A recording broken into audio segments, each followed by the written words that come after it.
Mirëmbrëma dhe mirë se erdhët. Ja ku nisëm edhe natën e sotme, data shënon 30 dhjetor, shumë afër fundit të vitit. Shpresoj shumë që të ndihet kjo atmosfera festive.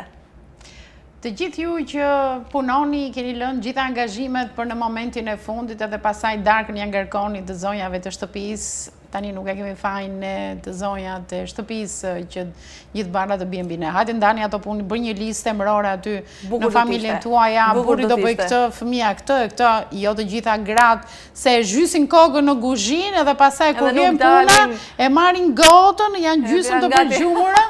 E vërtet, është kjo historia e zakonshme, por që duhet të nëstok një herë mirë. Po patjetër që pa. Le të bëjmë edhe këtë reformimin për të gjithë shtëpiat në këtë fund vit. Apo ki parasysh tani kur është fundi vitit, gjithë ka punuar gruaja. Taolina është bërë gati dhe i shikon të gjithë nëpër celular me kokën ulur poshtë. Asnjë muhabet nuk bëhet rreth tavolinës, po të gjithë mesazhe. Po sa të merre kam kur më nisin ato kartolina që janë standarde. Edhe unë kam shumë bezdi. Të lutem shumë mos më nisin fare. Edhe unë kam shumë bezdi. I bëjnë copy-paste dhe i bëjnë share, i shpëndajnë gjitha. Ose kur ashtu në fund, me respekt, filan fisteko. Po nëse nuk ke atë shko, sa për shkruar 2 fjalë, si kur edhe vetëm gëzuar festat, më mirë mos e nis. Mos e nis fare, originale. E vërtet, diçka që ke menduar realisht për mua kur e ke dërguar atë mesazh. Ke shumë të drejtë. Mirë, ne do fillojmë një herë te Kartolina se po presin televizionistët dhe thonë çfarë do na tregoni sot. Për shtëpiat, eja me mua edhe të shkojmë në Mjet, tek një zonjë e nderuar, tek një shkrimtare fantastike, por mbi të gjitha një grua shumë e dashur, shumë e zonja. Valbona Mulajlluka na ka hapur derën e shtëpisë së saj për të pritur bashkë me ne këtë fund viti, për të parë edhe për të bërë një lloj rezumeje se si ka shkuar viti 2025 për të.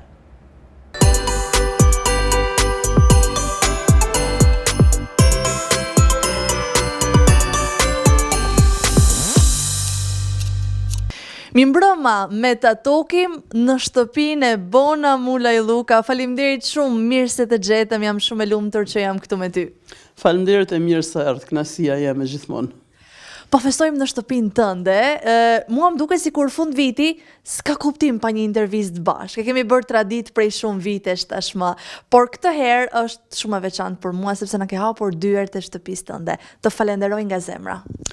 Është kënaqësisht vërtet ka vite që ne mbyllim bashkë natën e vitit të ri, flasim për librin, flasim për gjithë vitet, pa asnjëherë në shtëpi. Në fakt ju duket sikur dikush është ju bën nerë që ju pret në shtëpi, në fakt është kënaqësi me të ardhur sot dikush në shtëpi as më tepër dikush si jo. Me tok bashk. Faleminderit. Ta bëjmë një tatokim. Gëzuar, një vit sa më i mbar dhe sa më i bukur. Faleminderit, viti i mbar edhe për ju gjithmonë. Faleminderit. Si ishte Bon në viti 2025 për ty? Çfarë ka ndryshuar gjatë tyre 365 ditëve? Kur arrin njeriu një farë moshe, një farë pjekurie, në gjitha, në moshë, në profesionalizëm edhe në gjithçka, të duket sikur gjërat nuk kanë ndryshim, pastaj vazhdojnë në atë monotoninë e tyre, por në fakt jo. Në fakt çdo vit sjell, sidomos kur je prind sikur ne jemi, çdo vit ka ndryshime të para familjare, së dyti pastaj vazhdojnë ndryshimet e tjera. Ndoshta ka qenë viti më i mirë për mua që 11 vite, sepse mas 11 vite unë hapa dyert për një gëzim, se kisha fejesën e djalit, kështu që jam shtu me vajzë. Një lajm i bukur. Jam shtu me vajzë, se na erdhi një nusë në shtëpi edhe jam jashtëzakonisht e lumtur. Ndoshta ka qenë viti më i mirë them që 11 vite që kam humbur tim shosh. Sa bukur e thua, jam shtuar me një vajzë, është vërtet një kënaqësi e madhe ta dëgjosh. Kisha ndëgjuar në fakt rastet kur njerëzit thonë për ardhjen e një nusje në shtëpi, ndëgjon gjithsesi. Por them sikur ta kisha porosit nuk do ma kishin paketuar ndryshat nuse, sepse është një vajzë më duket sikur e kam bën unë, është ngjan më shumë mua se sa familjes vet, sikurse i bir ngjan më shumë ndoshta andaj se sa them është bën një ndërthurje e tyre, po të shtohet një njerëz në familje, kur je një familje e vogël sidomos, sepse unë jam vetëm me 2 djemt, është një kënaqësi shumë e madhe, po të mbushet shtëpia, edhe nuk e di të ketë për një prind kënaqësi më të madhe. Mendoj atëherë ky duhet të jetë momenti më i veçantë i këtij viti. Absolutisht po. Ne thash mbas edhe 11 viteve ishte më i bukur. Çfarë kishte tjetër ky vit? Nëse bëjmë bilance, se në fund bëhen bilance, shohim çfarë gjërash kemi bërë, çfarë nuk kemi bërë, çfarë na ka ndodhur, si ishte ky bilanc për ty apo se ke bërë ende? Jo, e bëj zakonisht sa po hyn dhjetor, sepse dhjetori më duket sikur është muaj vetëm i festave ngjarjeve, un kam lind dhjetor, e them do vazhdojmë që në fillim në fund janë vetëm festa, nuk kena angazhime, pavarësisht se do kena angazhime çdo ditë kur filloj e vendosi deri me datën 31 ndoshta i kam shumë ditë zanuna me aktivitete. Por më duken shumë të lehta kur ke bërë gjatë gjithë vitit disa se kanë shkuar jashtëzakonisht mirë. Ka qenë një vit i mbushur, një vit i suksesshëm që me librin që erdha në dhjetorin e vitit kaluar, por këtë vit kisha vitin që ai libri mori rrugën. Pastaj ishin aktivitete letrare ku dove që jam më të fundit ku në vlerësova dhe me një çmim në Lezhë. Ishte çmimi Gjergj Fishta, një çmim i jashtëzakonshëm, ishin aktivitetet që kemi bërë në fund të bë ditëlinja e mjedis, një aktivitet shumë i madh dhe shumë i bukur që them ja arritëm për debate që donim të bënim.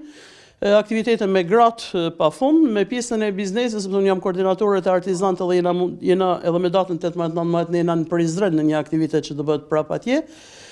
Po mundohemi të bëjmë edhe diçka tjetër në planet që janë këto ditë doja shoh pastaj, kështu që them ka qenë një vit i mbushur plot me aktivitete. Bon, si ja del ti krijosh gjithë këto aktivitete, se janë njëri më i bukur se tjetri? E kam thënë, zakonisht njerëzit synojnë qytetet e mëdha për të bërë suksesshëm. Njeriu synon të jetë në Tiranë, të jetë në Shkodër, të jetë në qytete që ka aktivitete, ka kulturë, ka shumë institucione që munden me të dhënë dorë. Në fakt, koha ka treguar që nuk është arsye kjo për të thënë që ja arrita diçka. Në bashkinë e Vades ku unë edhe jetoj, por edhe që merrem me aktivitetet kulturore, është një bashki që na i ka hap rrugt për të bërë çka kena dashur. Në momentin një artist do ta lësh në atë që ai do më bë. Në momentin kur ti e suporton për atë, ai mundet me dhanë më të mirën e mundshme, edhe nëse nuk është ngajherë pjesa monetare, sepse ajo mungon vazhdimisht. Në fillim është ideja, është mbështetja dhe e fundit është ajo që sigurisht që duhet, por kur ja vën vetes për ta bërë synim, do të arrish ta bësh diçka. Kështu që them kam bërë më të mirën e mundshme në këtë bashki, të marr edhe pjesën që na është thënë nga njerëzit që kanë marrë pjesë aty që bën aktivitete shumë të mira deri në fund kur atë ditë ishin në aktivitetin Kukël, thonë hajde na bën aktivitete në Shkodër, se Shkodra ka pafund njerëz talentuar që bëjnë aktivitete, por por ndoshta na është bë diku i duket sikur po bëjmë një diçka shumë të madhe, kur i mësumet aty duken që janë krejt natyrshme, janë edhe njohjet pastaj të japin një lehtësi, sepse ti mundesh me një telefon me siguri se cilin që ti do më ftu, ndërkohë që dikush që nuk ka njohjet, do t'i takojnë, do ta ketë, nuk e njeh se kush është, do t'i shpjegojnë, nuk ka nevojë të shpjegoj se për çfarë bëhet fjalë në momentin kur i bëj ftesë dikujt. Është gjë shumë e madhe që duhet i falendëruar tonë ata njerëz që nuk më ka thënë asnjë në momentin kur bëm të Kukëlit deri te artistat më të mëdhenj shqiptar, që unë nuk kam shumë mesazhin për t'i ftuar, ishin zanë me aktivitete, por ishin gatshëm me ardhe dhe jam shumë e lumtur në momentin kur pa i përmend me emra kur Viktor Zhust, kur njerëz që shumë thonë bënë në atë zanën, sepse atë ditë kishin shfaqjen se do vinin me shumë kënaqësi, ose Rita Petro ose shumë të tjerë. Kështu që them kena bë më të mirë në rastet vinë njëri mas tjetrit, nëse ne do kena ide. Në momentin kur ti ke bë disa njerëzit do të afrohen për të bërë diçka tjetër, sepse vetëm para pak ditësh dikush më thotë bëna na bën diçka për të moshuarit e Barbullushit që djem ishte rasti jem në një tavolinë, them ç'a po bëjmë. Edhe ofrojnë zonjat e hapave të lehtë, unë i falenderoj, drekën thotë e kanë prej nesh, dikush tjetër ofroi diçka tjetër që ne po e përgatisim me bë pak para Krishtlindjeve. U bë gati kaq ishte. Në momentin e parë ti do të hellësh idenë sepse po nuk e the, nuk mund të thosh nuk e bëj dot në momentin kur nuk e din askush se çfarë ti do të më bëj. Hillë idenë, nëse realizon, është shumë e mirë, ka raste që edhe s'e bën dot sepse ka shumë komponentë që do të mbledhen për të bërë një aktivitet, por më ka ndihmuar fati edhe i kena bë. A kishte sfida ky vit dhe si i ke superuar? Vitet kanë njëri mas tjetrit sfidat e tyne. Unë them sfida më e madhe e njeriu që mund t'i ndodhin është kur ka të bëjë me shnajtin, edhe them falënderit Zot nuk kam pas një sfidë tillë. Në momentin kur nuk ke këtë sfidë, të tjerat janë gjëra që ti mundesh me i zgjill, mundesh me i kalu, ndonjëherë edhe dështon, thash edhe një herë gjaja, ndonjëherë edhe bie, rëndësi ka mu ngrit më pas, kështu që kam filluar të i marr me shumë sportivitet tan sfidat e tjera që përjashtojnë pjesën e shnajtit tem ose të familjarëve të mi. Kështu që në momentin kur këto i kam kalu, sepse unë përmenda më përpara fejesën e djalit tem, por por derisa të shkosh te ajo dita që ti do bësh janë shumë përgatitje gjana që ne i dim, që në momentin e fundit edhe aty më shtan bon ke bën një super fejes, është bën një shumë e madhe, që në fakt them nuk e di se si e kam pas shumë kohë dhe për veten për t'i bërë rrodhën ashtu, po nuk bëhen vetë, po nuk e di, thash, ndoshta janë është të marrë një ndihmë, them kajherë është dikush nga lart që m'jep gjithçka për t'i bërë çdo gjë pa pas sfida shumë të mëdha, po e them prapë për vetë dhe për gjithkën, në momentin kur nuk ke sfida shëndetësore për të kaluar, të tjerat janë të tana të kalueshme. Si je si vjeher? Nuk mund të them shumë e mirë, duhet të kem risën të shita, unë i them vajza gjithmonë edhe do të kem vajzën këtu që ta pyesni atë. Por në momentin që kena gjetë gjithçka të përbashkën, që kur takohemi edhe dhuratat që ajo më bën diçka, thu veti kam thënë unë ma blej ose diçka që jam marrën, thot mamti mi din tanë ato gjanat që i du, them është karakteri jem, është një vajzë shumë e fortë, është një vajzë shumë punëtore, është një vajzë që ja del vetë një jetë, është një vajzë që nuk lejon në asnjë lloj mënyre ta shkelësh ose t'ja thush mund të debatosh gjithë ditën me të kur nuk i pëlqen gjaja, nuk bëhet palë me ty. Edhe i them është fiksion, kështu se them se do jena mirë deri në fund. Më vjen mirë, jam vërtet jashtëzakonisht shumë e lumtur për këtë fakt, sepse një marrëdhënie e mirë mes ju dyjave do të thotë për një familje të lumtur. Edhe unë jam shumë e lumtur për këtë. Nëse duam t'i vëm vitit 2025 një emër, si do ta quanim, si do ta emërtonim? Nuk e di me një fjalë të ashtu, por e thash e morëm të kjo pjesa, e thash të shenut familje, them zemra plot. Zemra plot, ka qenë vërtet një vit që më ka mush plot. A ka pas miq të rinj gjatë këtij viti? Ne na takohen në aktivitete edhe gjithmonë bëjmë miq të ri, por do arrish në një kohë kur fillon e selekton edhe ata që i ke pas edhe vjen duket se ke aq pak miq. Nuk jam natyrë që bëj miq zemre shumë shpejt, i kam shumë të pakta të që unë vërtet i kam për zemrë dhe që mund ndaj gjanat e mia me ta. Patjetër në aktivitete thash njeh njerëz, miqësohesh me ta, ndoshta jo deri në atë pikë sa ti të hapësh zemrën me njerëz në këtë kohë. Them do të jetë vështirë jo vetëm për mua, për atë që jam te 50, atë që te brezit ton, që kena filluar të i forcuar të miqësitë e dikurshme. Unë e kam përdorur një ditë në një diçka që shkrova. Janë disa miq që kanë kaluar 10 vite që janë miq të ngushtë edhe jam plot me të. Në momentin kur ti ke njerëz që mundesh me ndalën këto aktivitete, janë miq që na lidh letrat, janë miq që na lidhin, do të thënë na lidhin shumë gjëra bashkë dhe jena edhe në aktivitete bashkë, nuk lan kohë me kriju miqësi të reja. Do them jo, në këtë vit nuk e di të veçoj. Ndoshta vitin e kaluam sepse nuk e kam një mikish, unë e kam bërë vetëm për një viti, por që ndajmë shumë gjëra, ajo kishte kaluar një fatkeqësi të madhe, unë ndodha në momentin e duhur pranë saj. Ndoshta për ta suportuar, ndoshta për ta nxjerrë prej ton asaj gjendje që ajo ishte. Fati jam që jam në gjën, thotë edhe kur më vërtet thotë nuk e di, nuk më dukesh se je të bërtit, është bona që është në Angli, nuk e di nëse na di që domethënë natën e vitit të ri do ke mundësi nesër ta takoj se sot jo se jo. Por është ndër mikeshat e reja që unë them do e kemi mikesh gjatë për tanë natyrën që ajo ka për tanë fisnikrin. Në fillim e kam njohur unë për t'i dhënë forcë, po kam mësuar shumë prej saj, sa që kur e kam njohur problemet e mia nuk i kam pas më probleme. Bon ti je një person shumë mbështetës, shumë suportues në gjithçka. Kush të mbështet ty? Kush të suporton ty në ide, por ndonjëherë edhe në ditë me shi, edhe në ditë me diell, se kanë rëndësi këta persona? Sigurisht, unë e bëj zgjimin çdo ditë në orën 6:30 me mesazhet e fëmijëve të mi. Është një ritual i përditshëm, i përhershëm, nuk ndodh në momentin që nuk shkruajnë, ti do bësh merak në orën 7 se çka ka ndodhur, në momentin kur nisen për punë, ata do shkruajnë çdo mëngjes mama fjete, për ditë duke qenë edhe vetëm për ditë se si jam. Është suporti më i madh nëse ata janë mirë dhe nisi ditën me ta, dita ime do jetë patjetër e mirë, dhe nëse unë më sheh keq e di që atë ditë nuk kam fol me fëmijët sepse ose kanë qenë punë diku larg ose diçka.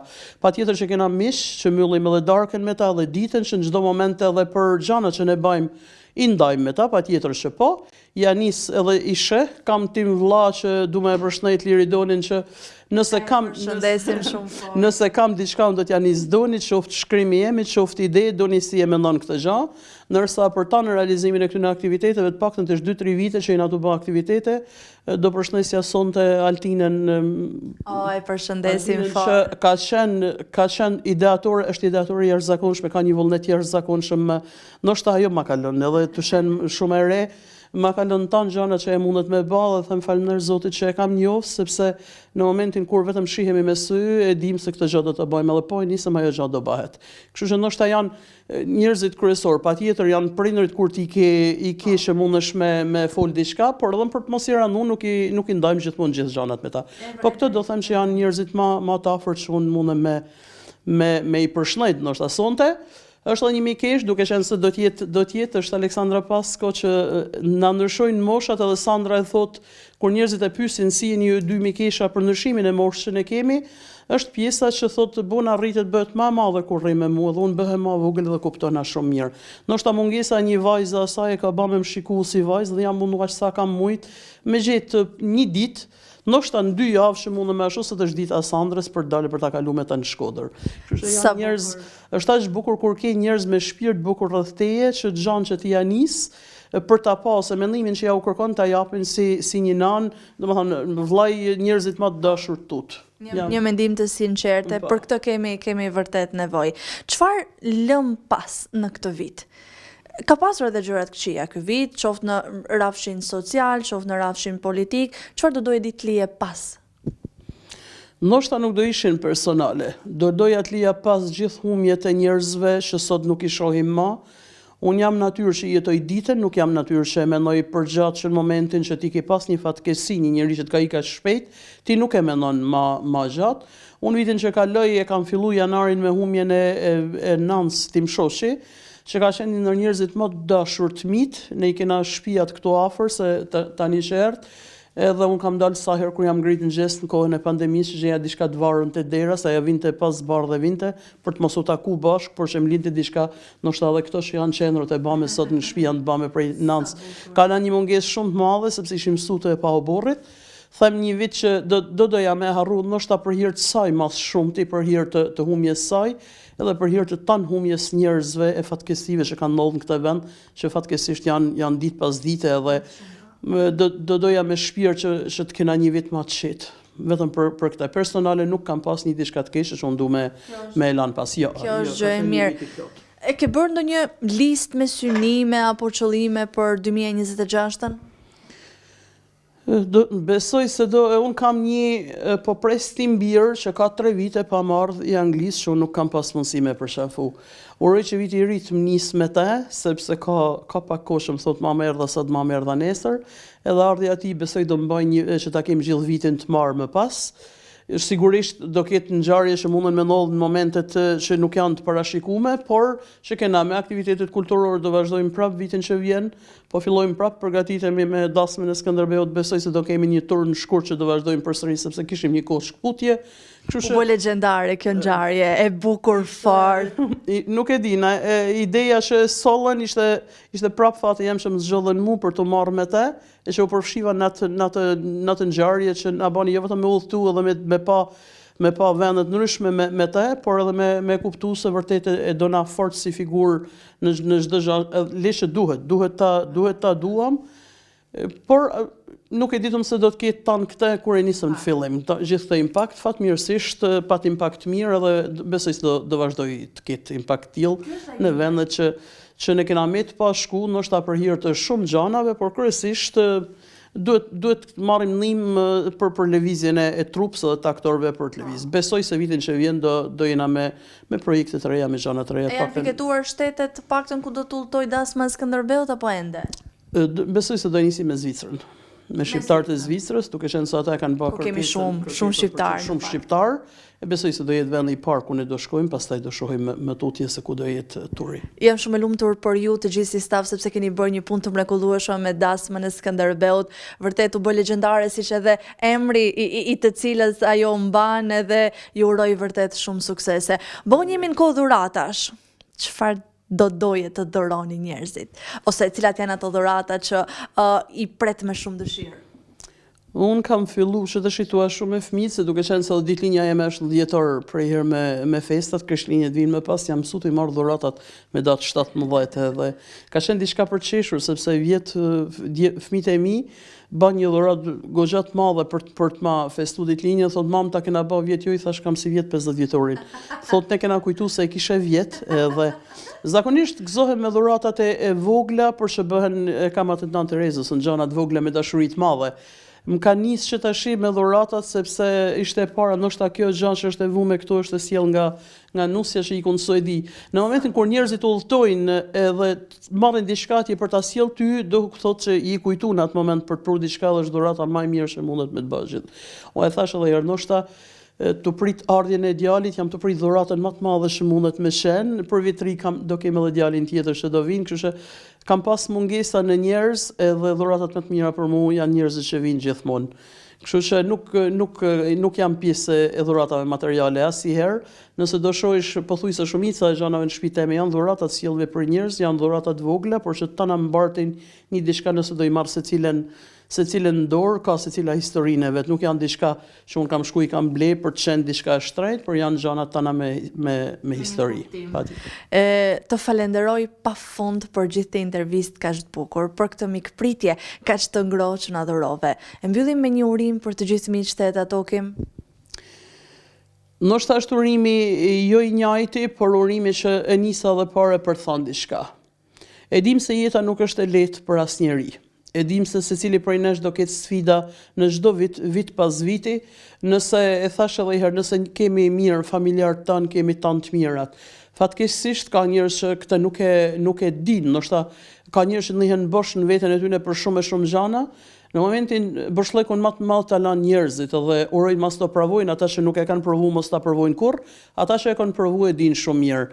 Jeta nuk është asnjëherë fush me lule.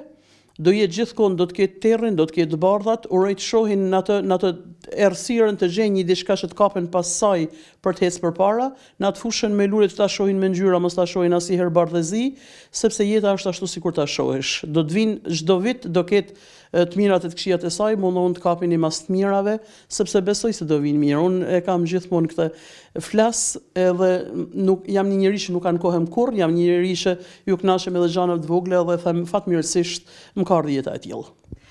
Të falenderoj pafund, të uroj një vit sa më të mbushur me suksese, me kujtime të bukura, me aktivitete ashtu siç veç ti din ti organizosh, edhe me sa më shumë intervista bashkë. Unë kënaqem kur jam në intervistë me ty.